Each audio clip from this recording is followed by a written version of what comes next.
श्रीमाता श्रीमहाराज्ञी श्रीमत्सिंहासनेश्वरी।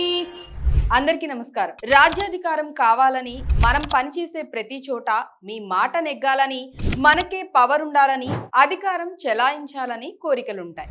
మరి అవి దక్కాలంటే ఏం చేయాలి? ఏ దేవతని పూజిస్తే, ఎలా పూజిస్తే మన కోరిక నెరవేరుతుంది? అయితే ఈ వీడియో మీకోసం. శ్రీ లలితా సహస్రనామ స్తోత్రం అనగానే శ్రీ విద్య అని గోచరం అవుతుంది. విద్య అనగా ఉపాసన అని అర్థం.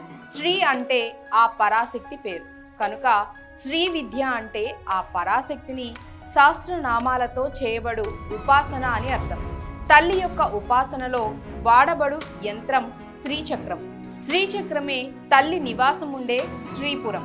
ప్రతి మంత్రానికి 6 అంగాలు ఉంటాయి. హృదయము, కవచము, మాల, పంజరము, అష్టోత్తర శతనామాలు, సహస్రనామాలు. ఈ లలితా సహస్రనామాలలో శ్రీ విద్యకు సంబంధించిన అనేక రహస్యాలు దాగి ఉన్నాయి. లలితోపాఖ్యానంలోకి వెళితే అందులో కూడా ఒక రహస్యం ఉంది.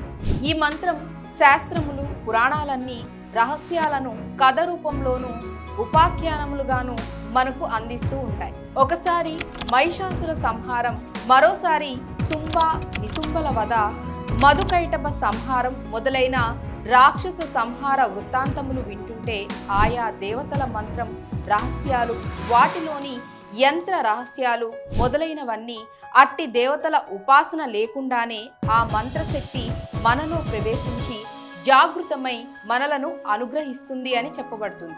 అటువంటి లలితోపాఖ్యానము ప్రధానంగా ఈ లలితా సహస్రనామ స్తోత్రం ద్వారా చెప్పబడిందని చెప్పాలి. ఆ దేవి యొక్క వైభవం అంతా హయగ్రీవ స్వామిచే అగస్త్యుల వారికి చెప్పబడింది.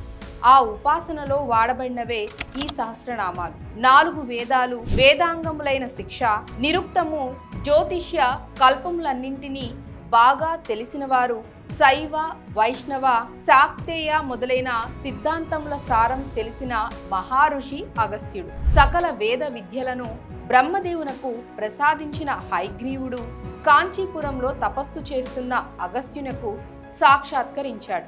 ఆ సాక్షాత్కారంలో శ్రీపుర వర్ణన, లలిత పరాభట్టాకారిక యొక్క గాథ, తల్లికి సంబంధించిన మంత్రములు, అవసరమైన న్యాసాదులు తెలియజేస్తూ మహాయాగము, పూజాఖండము, పురస్చరణ ప్రక్రియతో పాటు ఉపాసకులకు అవసరమైన అంగములు, ఉపాంగములు తెలిపాడు.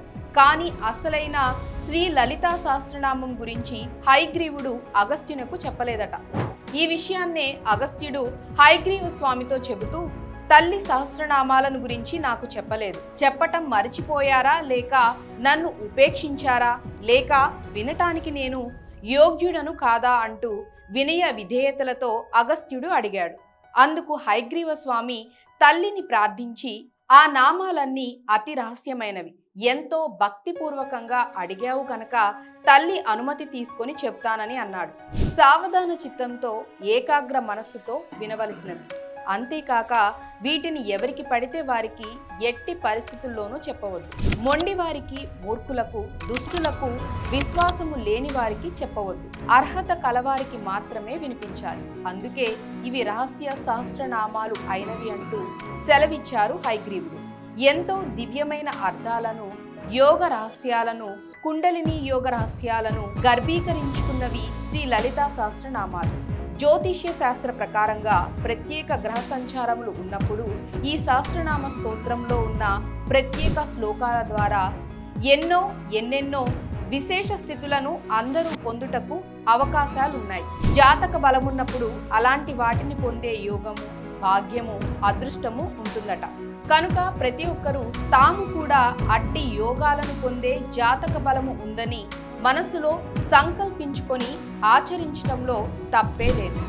ఈ పరంపరలో శ్రీ లలితా సహస్రనామ స్తోత్రం మందలి 134వ శ్లోకాన్ని ఒకసారి గమనించండి.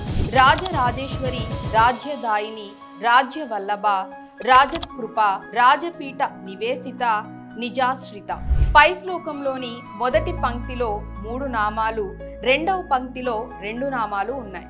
ఈ మొత్తం 5 నామాలను భక్తి విశ్వాసాలతో బీజాక్షర సహితంగా 21 సార్లు పఠించాలి. పసుపు పచ్చ పూలతో మాత్రమే అర్చన చేయాలి. వేడి పాలలో బెల్లము, అటుకులు వేసిన నైవేద్యాన్ని నివేదిస్తూ నీరాజనము ఇవ్వాలి. వృత్తి, విద్య, వ్యాపార, ఉద్యోగ, గృహ, వాహన, అధికార పదవి యోగాలలో విశిష్ట రాజ్యాధికారాన్ని పొందటానికి శ్రీ రాజరాజేశ్వరి దేవిని ఆరాధించాలి. శ్రీ విద్య షోడసాక్షరి మంత్రాది దేవత రాజరాజేశ్వరి. మునులు, చంద్రుడు, కుబేరాది రాజుల చేత పూజించబడింది.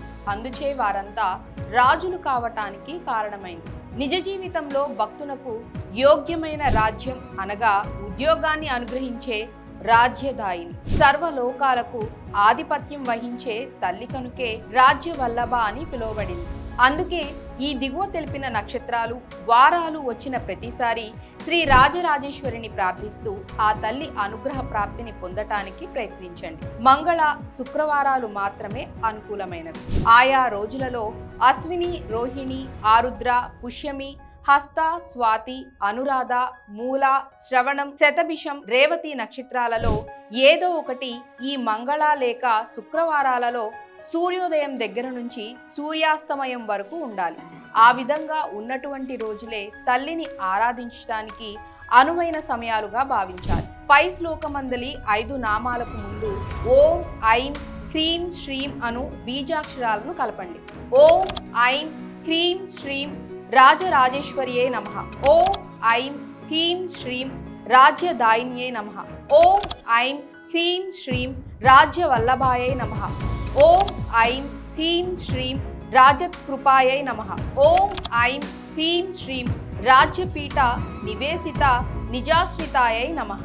మీ పూజా మందిరాలలో అవకాశం ఉన్నంత వరకు శ్రీ రాజరాజేశ్వరి చిత్రపటాన్ని ఉంచి దీపారాధన చేసి సంకల్పం గావించి గోత్రనామాలతో తల్లిని ఆరాధించాలి. సంకల్పం సిద్ధిస్తుంది. ఇలా చేయటం వల్ల మీ కోరికలు నెరవేరుతాయని పండితులు చెప్తున్నారు. స్వస్తి.